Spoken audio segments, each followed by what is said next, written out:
Lord, salamat at ginising mo ako sa araw na ito. Lord, I thank you for this brand new day. Thank you for waking me up. Salamat at nagising ako, Panginoon. Maraming salamat sa napakagandang gising ko na ito.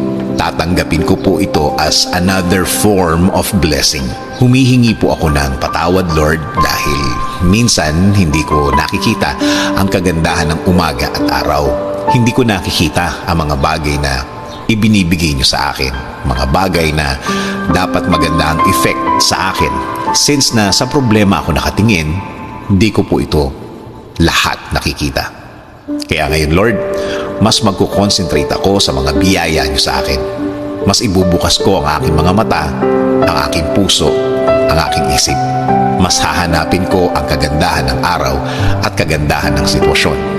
Sa ganda ng mga bagay na inilalagay niyo sa aking buhay.